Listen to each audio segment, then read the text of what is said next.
Queremos desejar a todos uma boa noite. Pedimos então que desligue os seus celulares ou coloque no modo silencioso para não atrapalhar a harmonia dos trabalhos na noite de hoje. Antes da prece inicial, gostaríamos de dividir uma mensagem com todos, intitulada O Valor da Saudade.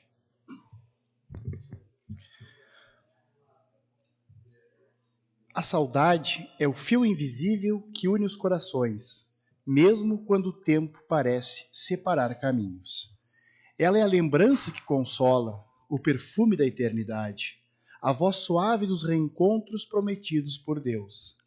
Quem sente saudade ama profundamente, pois só o amor verdadeiro tem o dom de permanecer. Na ausência, o espírito aprende a enxergar com o coração, descobrindo que o amor não morre, apenas se transforma. Guardemos a saudade como um tesouro de luz, porque nela repousa a certeza da vida que continua. O reencontro é a promessa divina, escrita na alma, e a saudade é o seu doce lembrete de esperança. Uma mensagem do Espírito Gabriel Martins pela psicografia de Newton Stuck. Então, após essa mensagem de reflexão sobre a saudade, convidamos a todos a unir nossos pensamentos, silenciar o nosso coração, para que possamos se concentrar e receber essas energias que o plano espiritual, nesse momento agora, todos derrama. Nosso Pai, que estás em toda parte, santificado seja o teu nome no louvor de todas as criaturas. Venha a nós o teu reino de amor e sabedoria. Seja feita a tua vontade acima dos nossos desejos, tanto na terra quanto nos círculos espirituais.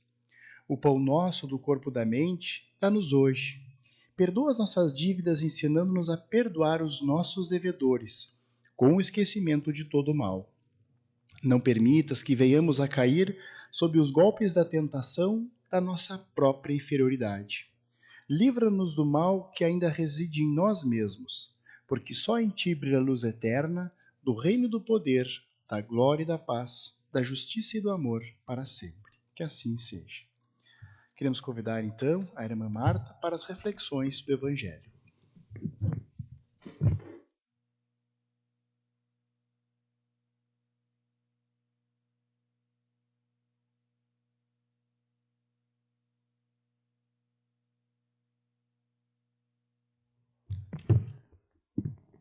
Nossa boa noite a todos os irmãos aqui presentes, encarnados e desencarnados, aqueles que nos acompanham nos seus lares.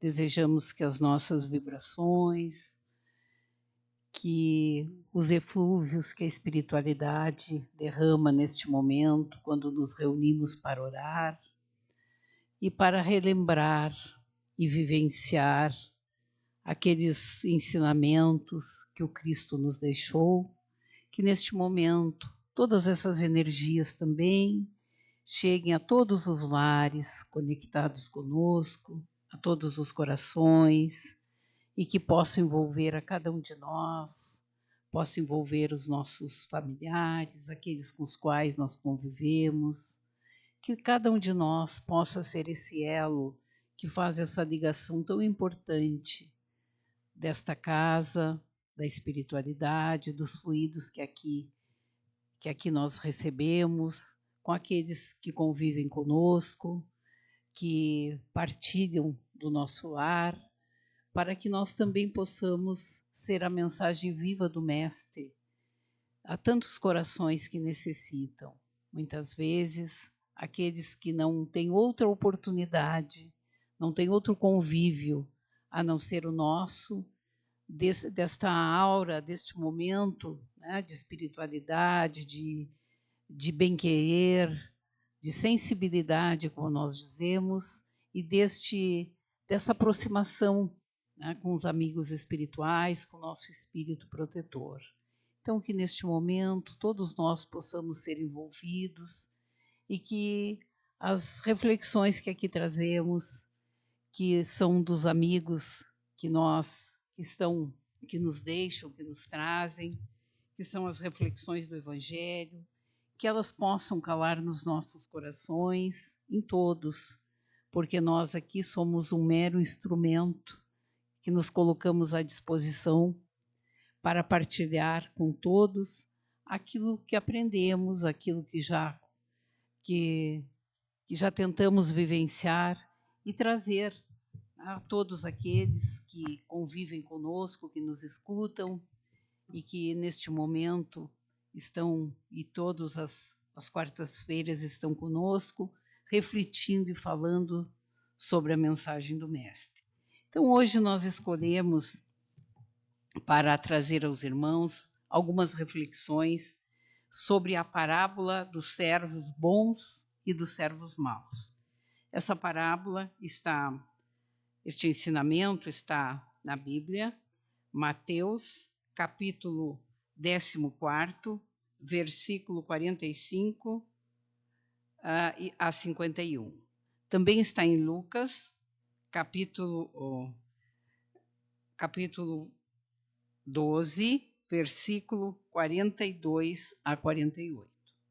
Então, esta parábola nos traz grandes ensinamentos e nos coloca também aqui a refletir sobre o nosso papel nesse mundo. O que nós estamos fazendo? O que nós, como servos, no bom sentido, né? Como servos do Senhor, que tipo de servo nós somos?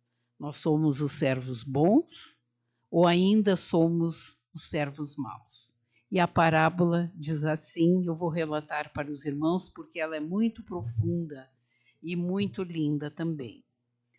Quem é, pois, o despenseiro fiel e prudente, ao qual o Senhor confiará a direção de sua casa, para que em tempo devido distribua o alimento?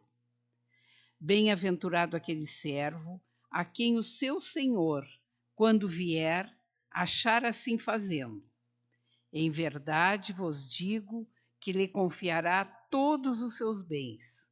Mas se aquele servo disser no seu coração: meu senhor tarda em vir, e começar a espancar os criados e as criadas, a comer, a beber e a embriagar-se, virá o senhor daquele servo no dia em que o não espera, e numa hora que ele não sabe, e separá-lo-á e porá a sua parte com os infiéis.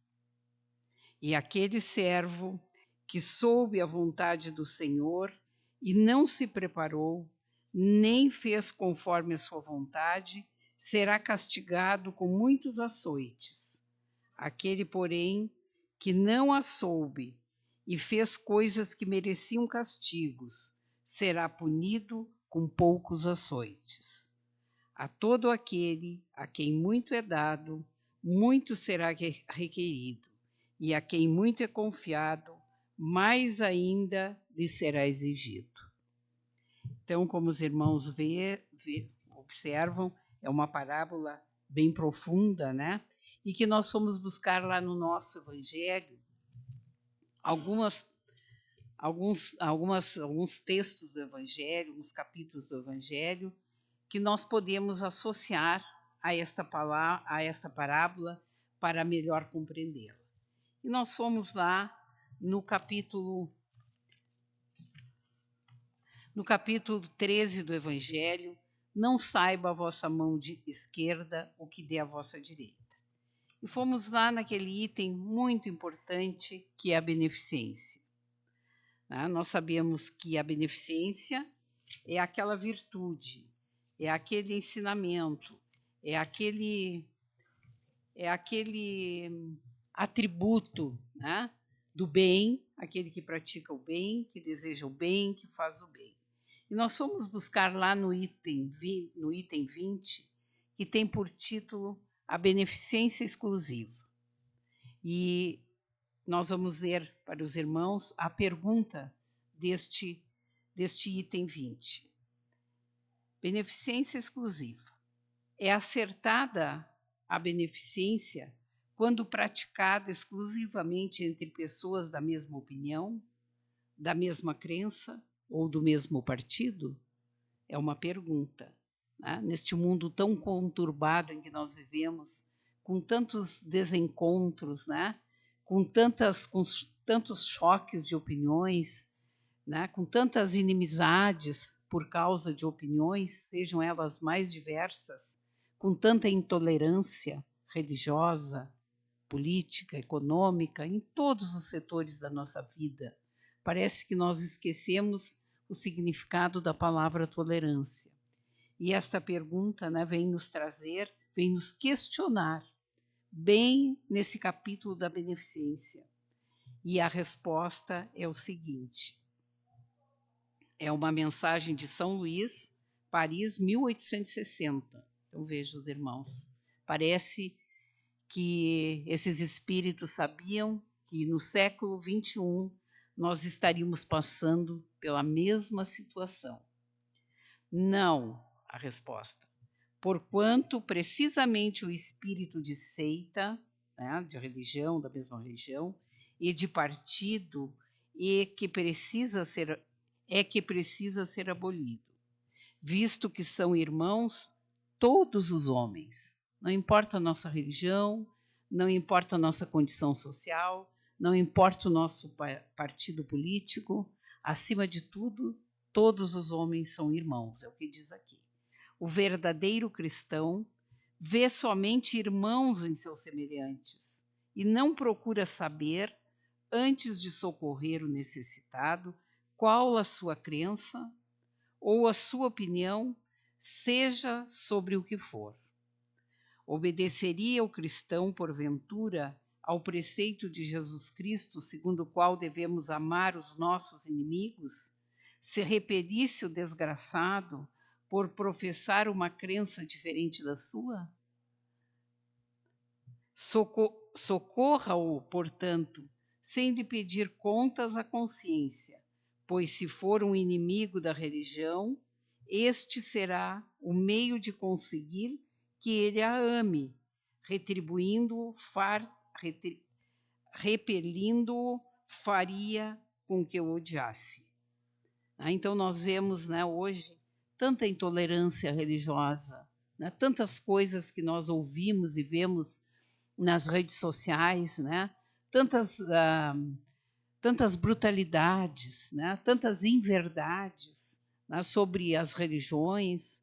E nós, há poucos dias, assistimos na religião, botamos lá no canal, e nós assistimos um frei falando, que muitos de vocês devem ter visto, falando da doutrina espírita.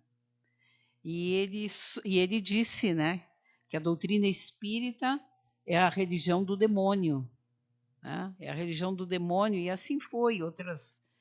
Mas não só isso, nós temos em muitas religiões, há poucos dias eu soube, que nós temos grandes preconceitos sobre a nossa religião. E tem pessoas da nossa comunidade que ainda têm esse preconceito contra a nossa religião. E certa pessoa dizia que poderia ser padrinho, né, de qualquer pessoa, de qualquer religião, menos da religião espírita. Então vocês vejam, né, como a gente ainda sofre esse preconceito, e assim é, da cor, né, da opção sexual, e assim por diante. Os preconceitos são enormes. Mas está respondendo, né, a esse questionamento. É acertada a beneficência quando praticada exclusivamente entre pessoas da mesma opinião, ou seja, da mesma religião, da mesma crença, do mesmo partido, do mesmo time de futebol, do mesmo sexo, da mesma cor, né? Então, a gente vê que os homens ainda estão carentes de beneficência. Nós ainda não sabemos o que é a verdadeira beneficência. E o que causa tudo isso? Qual a causa primeira de tudo isso? Aí nós fomos lá no nosso aonde nós buscamos todas as explicações para as nossas dúvidas. E nós fomos lá para o Livro dos Espíritos, na questão 913, que trata sobre o egoísmo. E diz assim, a pergunta: que Kardec fez aos espíritos. Dentre os vícios, qual o que pode considerar como radical? Qual o vício mais grave, mais profundo, mais radical? Aquele que nos faz mais mal, que não nos deixa evoluir, né? Que nos puxa, né, para trás, como nós dizemos. E a resposta dos espíritos: nós o dissemos muitas vezes, é o egoísmo. Ele deriva todo o mal. Estudai todos os vícios e vereis que no fundo de todos está o egoísmo. Inutilmente os combatereis e não conseguireis extirpá-los enquanto não houverdes atacado o mal em sua raiz, não houverdes destruído a causa. Que todos os vossos esforços, portanto, tendem para esse objetivo, porque aí está a verdadeira chaga da sociedade. Vejam, a verdadeira chaga da sociedade.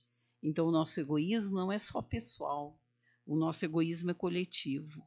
A maioria dos homens ainda trazem dentro de si, arraigado, esse egoísmo, né? Esse egoísmo que não nos deixa ver o outro como nosso irmão, não nos deixa desejar ao outro tudo aquilo que nós temos, todos os nossos benefícios, todos os nossos confortos, todos os nossos bens que nós temos, né, ainda não nos deixa. É esse egoísmo. Todo aquele que quer se aproximar desde esta vida da perfeição moral deve extirpar do seu coração todo sentimento de egoísmo, porque o egoísmo é incompatível com a justiça, o amor e a caridade. Ele neutraliza todas as outras qualidades. Então, né, às vezes a gente diz assim, eu não sou egoísta, né?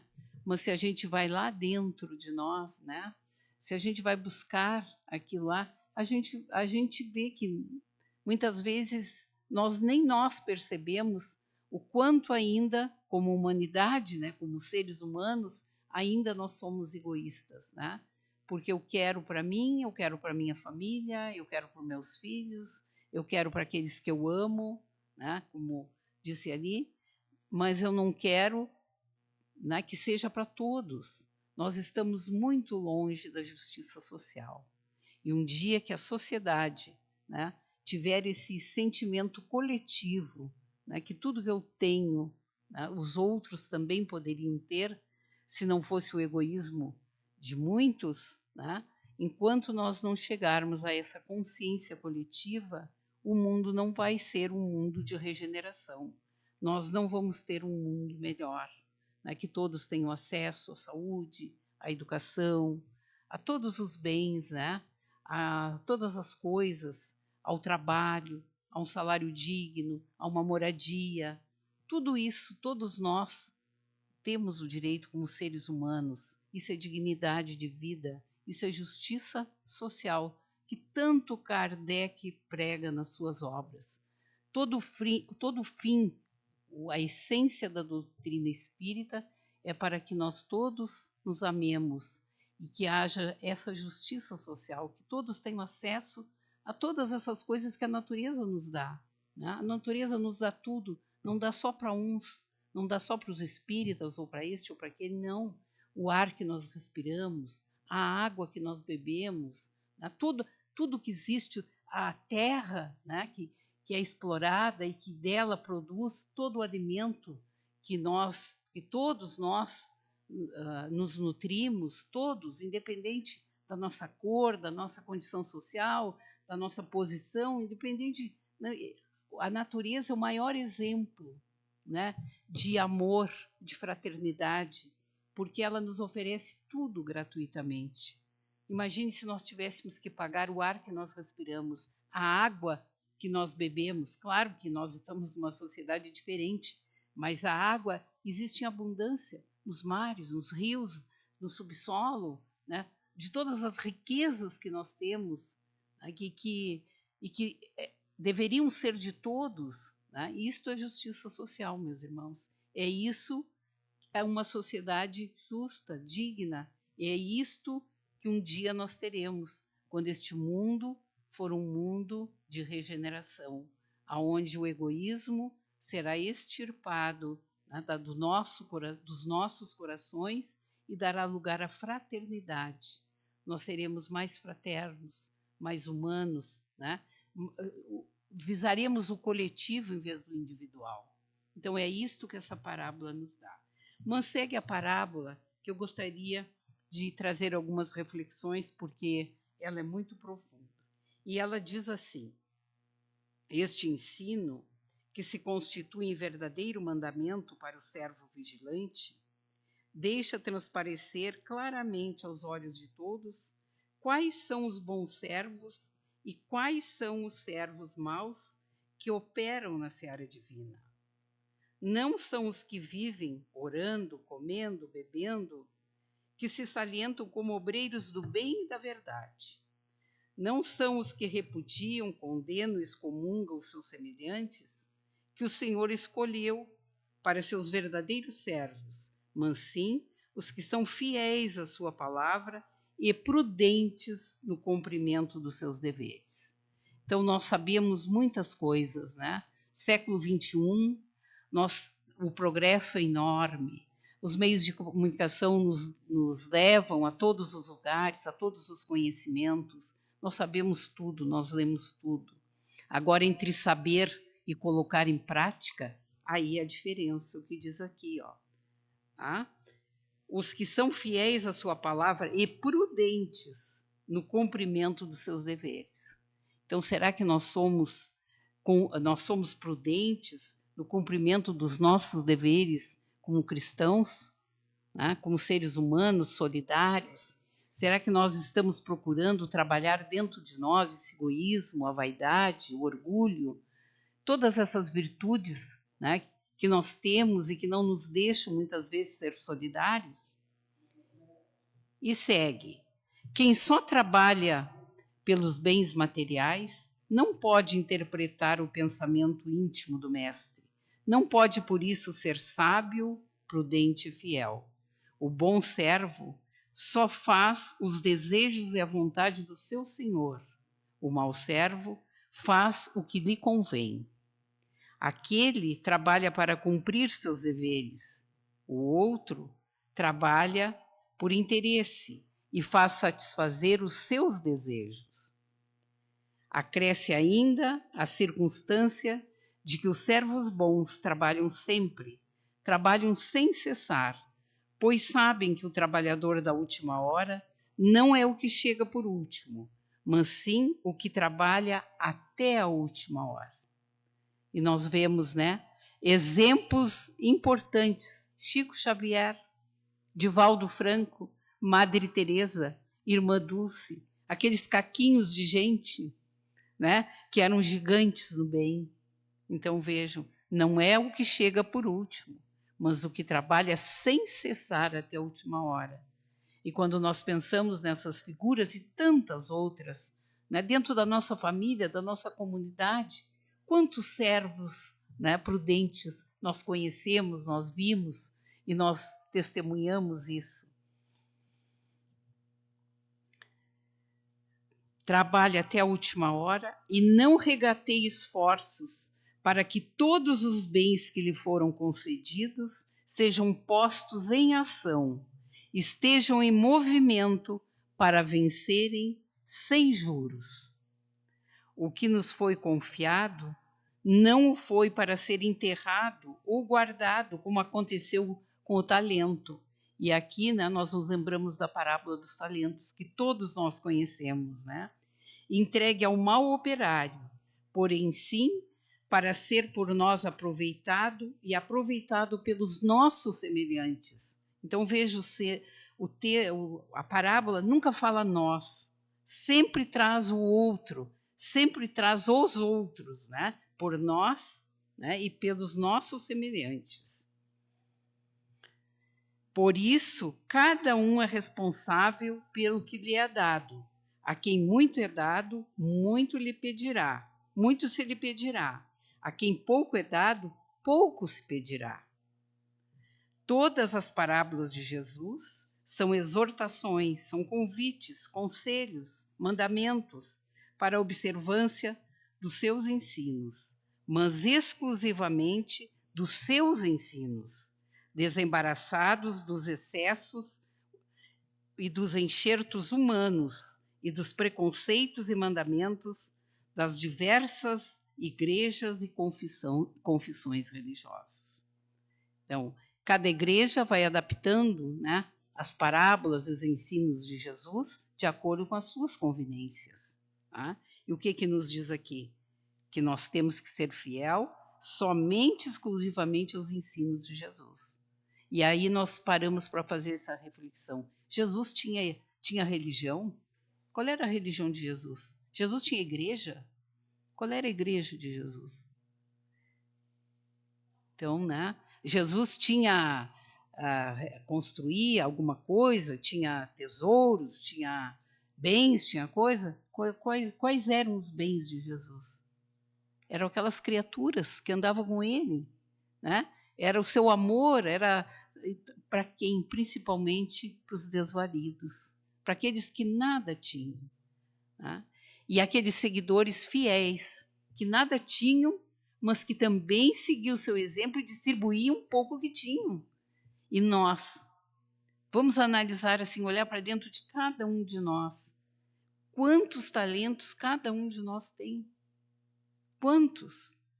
Nós somos seres individuais, espíritos únicos.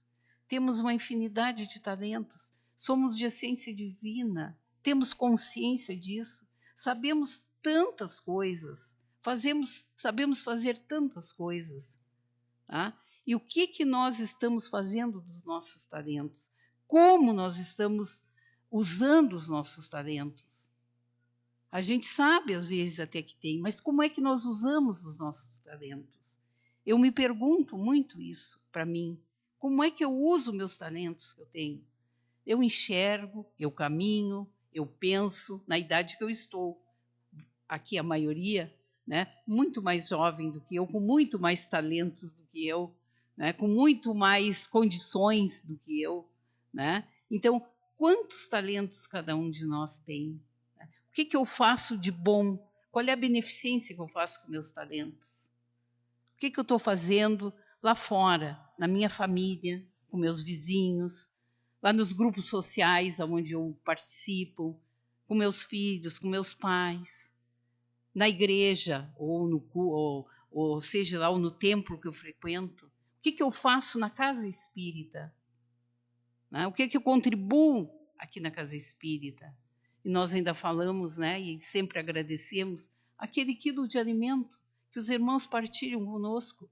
Se você soubesse o quanto é importante esse quilo de alimento na mesa daquelas pessoas que às vezes nada têm. Como chegou uma vez um pai com 6 filhos e me disse para mim: hoje eu só tenho sal dentro da minha casa para dar para meus filhos. Ah? E nós, às vezes, com os armários cheios. Né? Não é que a gente tenha que dar tudo, cada um dá conforme as suas condições e conforme aquilo que acha que é certo. Mas nós podemos partilhar. Isso é o nosso talento da solidariedade, da fraternidade. Né?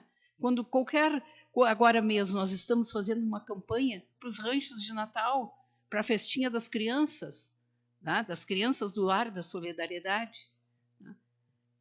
As nossas crianças, né, recebem tanto nas nossas casas, às vezes até demais.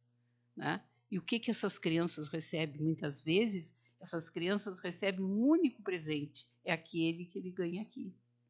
Isso as mães já nos disseram, muitas vezes. Tá? Às vezes, a ceia de Natal daquela família é o rancho que ela leva daqui. Por isso a gente pede, né? Vamos fazer com compota, com doce, com isso, com aquilo, né? Porque na nossa casa, a nossa ceia é maravilhosa, sobra, né? E essas famílias, a ceia delas é aquilo que elas levam daqui muitas vezes. Então, isso, meus irmãos, eu estou me incluindo nisso aqui. Eu não estou isso falando para vocês, eu estou falando para mim também. Porque nós somos egoístas ainda. né? Nós ainda pensamos na nossa ceia, na nossa casa, né? Nós não pensamos que aquelas famílias que vêm aqui, que pedem, elas também gostariam de ter essa ceia, né? Elas gostariam de dar os presentes que nós damos para os nossos filhos e para os nossos netos, elas também gostariam de dar para os seus filhos, né? Mas muitas vezes não tem condições.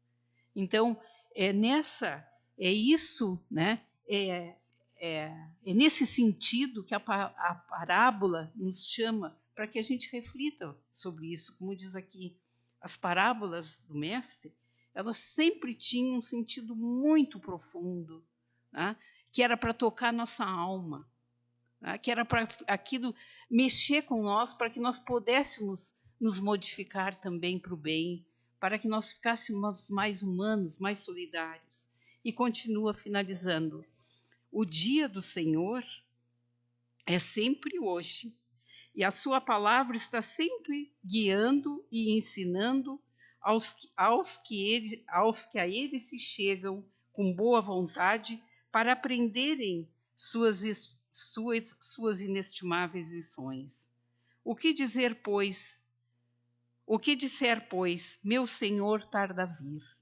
Não é o homem espírito, mas sim um ser animal que ainda não pôde ultrapassar as barreiras que separam o instinto da inteligência, a vida do corpo, a vida da alma, o reino do mundo do reino de Deus. Finalmente, os servos bons distinguem-se dos servos maus, como se distingue as laranjas pela sua doçura. Isto é lindo, né? Finalmente, os servos bons distinguem-se dos servos maus, como se distingue as laranjas pela sua doçura. As laranjas são todas iguais, né? Às vezes até do mesmo pé, mas nós pegamos umas tão amargas, né? E umas tão doces, que nos adoçam até a alma. Então, que nós possamos ser como essas laranjas, né?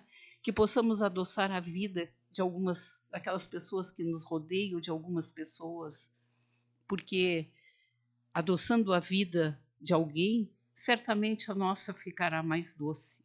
Então, que nesta noite possamos pensar sobre esta parábola dos servos bons e dos servos maus, e vamos orar e pedir ao Pai para que possamos nos tornar a exemplo dos servos bons, esse servo bom, fiel, prudente, que ouve os ensinos do Mestre, já sabe os ensinos do Mestre, pensa sobre eles e põe em prática nas suas ações estes ensinos. Porque o mais importante não é saber, o mais importante é saber viver estes ensinos. Saber é muito fácil, agora viver estes ensinos, esse é o grande desafio a todos nós, independente de quem sejamos, todos nós temos esse grande desafio de viver a mensagem do Mestre. Então, que possamos ser essa laranja doce que faz a diferença na vida de alguém.